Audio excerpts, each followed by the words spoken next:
And ESPN ranking the NFL's 32 teams leading up to tomorrow night's season opener as the 49ers 32nd and dead last. That's DFL in the NFL is what that is. That's right. That's not good. Cam Inman from Bay Area News Group covers 49ers. Cam, are they that bad? No, I don't think they are. I mean, the NFL is so parity-driven that I think everybody sees what they did the previous year, and they'll figure it's just going to be another train wreck. But I'm a little bit more optimistic, I think, than most. But I'm not so optimistic where I would say they'll be 8-8. I think they will get a couple more wins than people will expect. Where's the strength, the number one strength of this team, do you think? Is it the offensive line right now? Well, that was probably the worst part of the team last year. They have gotten better in that area, but I would say the strength is going to be in Chip Kelly's mind because he's going to bring a different offense and hopefully just a more exciting, fun approach where they're going to be up-tempo, fast-paced, hurry-up offense that's going to revolve around probably Carlos Hyde, the running back, more than whoever's at quarterback. It's going to be Blaine Gabbert to start on Monday night ahead of Kaepernick. But, the offense, it really isn't the strength of the team after all that. I mean, the defense is where the 49ers, they really want to make their mark like they did under Harbaugh. And they got some young pieces that are coming up. They're not there yet, but they've got a chance to develop better. And I don't think it's going to be as terrible as it was a year ago under Jim Tomsula. By the way, guys, I went back and looked at how ESPN figures the season will play out. They figure the 49ers will go 6-10 and the Browns 4-12.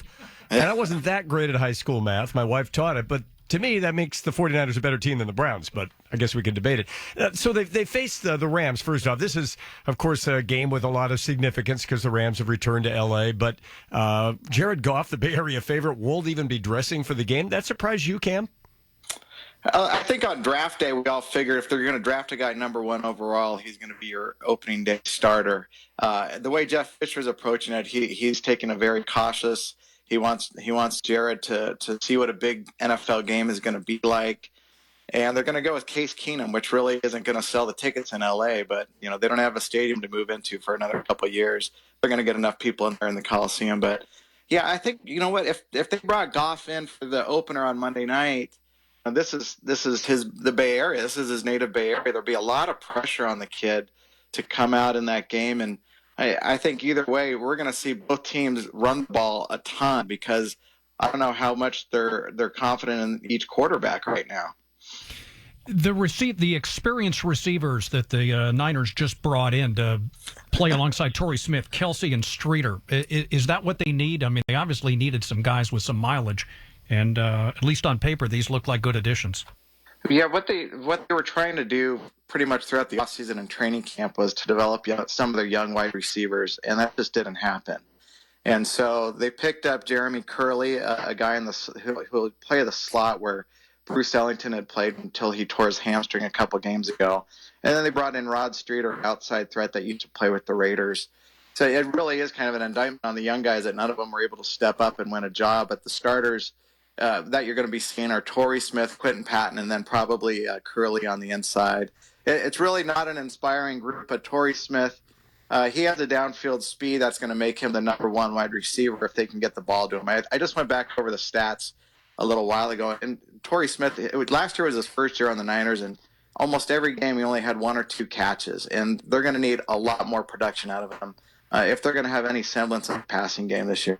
Steve and I have talked many times about the insane amount of attention paid to pro football training camp and preseason games, but the 49ers have had kind of a different weird thing this summer where the attention's been paid to the quarterbacks kneeling or not standing during the anthem.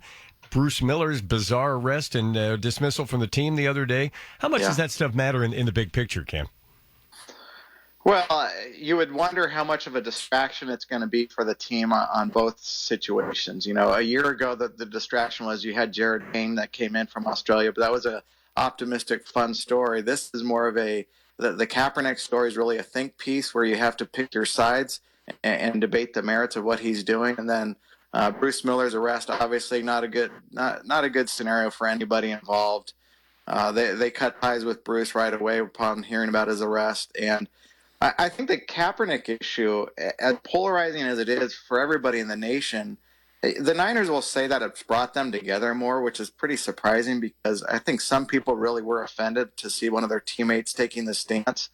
And then once he got up and stood in front of the team and explained his rationale, what he wanted to achieve by getting the social dialogue going.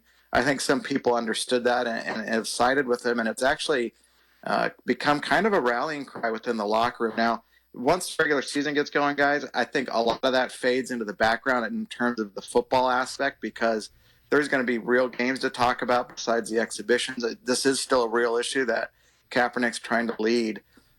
But like you said, he's not going to be the starting quarterback, and so all you're going to see of him is maybe if whatever channel is going to show you the national anthem, which I believe ESPN will show Monday night. All right, Cam, thanks for the time this morning. Cam Inman, Bay Area News Group, 49ers beat writer.